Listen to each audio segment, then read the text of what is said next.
renders life meaningless, that it's a terrible tragedy for the people that are left that miss you, and that, but it's not quite as scary.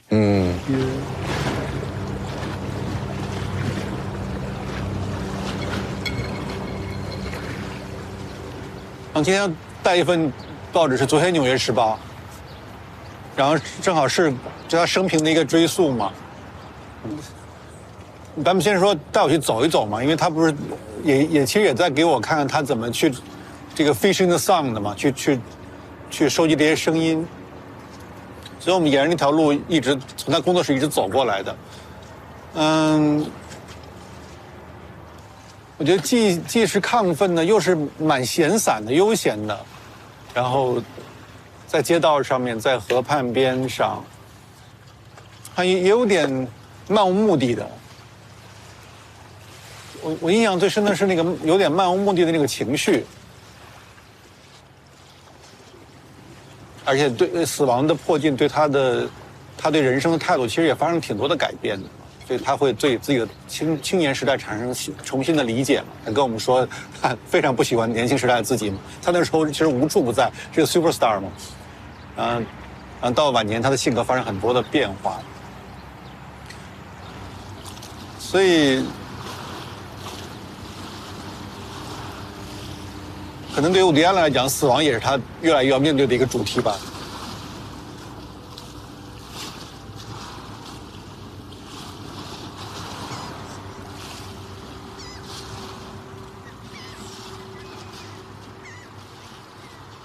Do you think now maybe you are in the last chapter of life now? I'm sure. So what's the feeling? Nothing. I do everything the same. I mean, I get up in the morning and I exercise and practice my clarinet and write, make a film, go for a walk with my wife. I do everything the same. Now, it's possible that I'll walk out of here and drop dead on the pavement, in which case that's it. And as I say, you're not missing anything. You don't have the feeling of missing anything. And they said, would you like to live another 100 years? I'm not so sure that's such a wonderful offer. That it's a big bargain. I don't know if it's worth it. Einstein said, you go around once, and once is enough. So I feel that way too. Renders life meaningless, that it's a terrible tragedy for the people that are left that miss you, and that, but it's not quite as scary. You lay there quietly in your grave, or you're cremated, whatever, and you're totally oblivious. If you've ever had a colonoscopy, they knock you out. You're asleep completely, and they wake you when it's over. But you're out. When you go to sleep at night, you're out, and it's fine. You're not someplace where you're missing people, or you're left out of anything, or you're catering to your separation anxiety. You're just oblivious. You don't exist. And the way things are, you find out toward the end of your life, it's not so terrible not to exist. That existing is not all you think it is, or it's cracked up to be.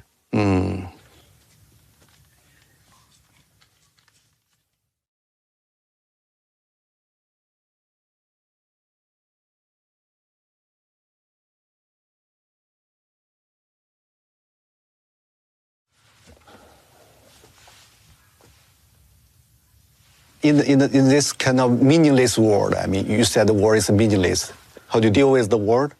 The only way that I've found to deal with it is to distract yourself from the reality. If you sit home and you're facing the reality of what the world is, it's hard not to become depressed, and frightened and depressed and anxious. But if you always distract yourself, you watch a movie, take a walk with a friend, work on something that like a movie that has many problems, and you have to think of those problems.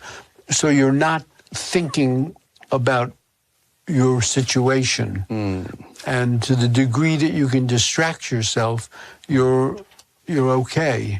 You can, not think about it. And the trick is to try not to think about it, because thinking about it only leads to depressing thoughts.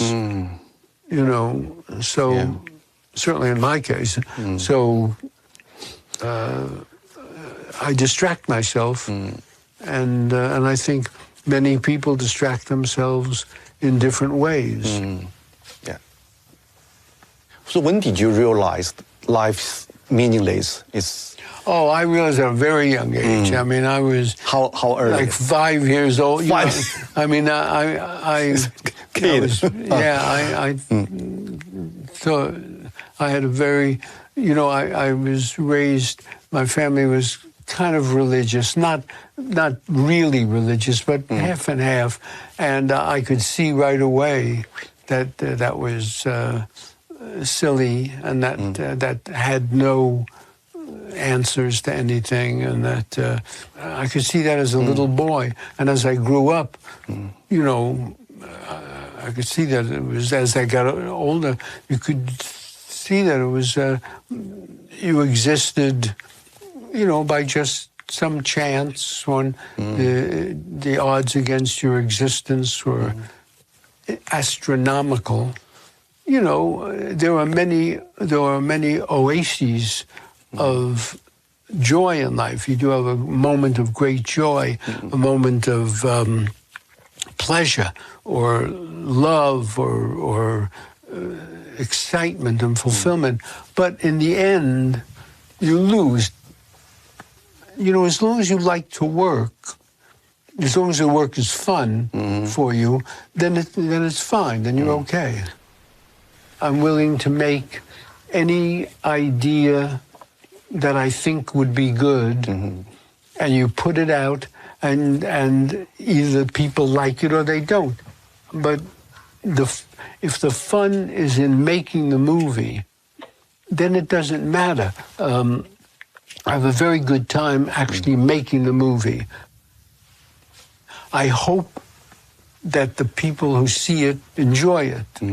That makes me happy. If they don't enjoy it, nothing I can do. I make the next movie, and maybe they will enjoy that one.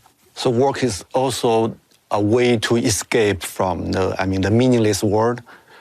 It's a way to distract yourself from the terror of life. And that's how it is here. You have moments of exhilaration, but in the final analysis, everybody winds up in the same place. With the beautiful people and the rich people, winds up finally in the exact same place that the poor, less charismatic people wind up.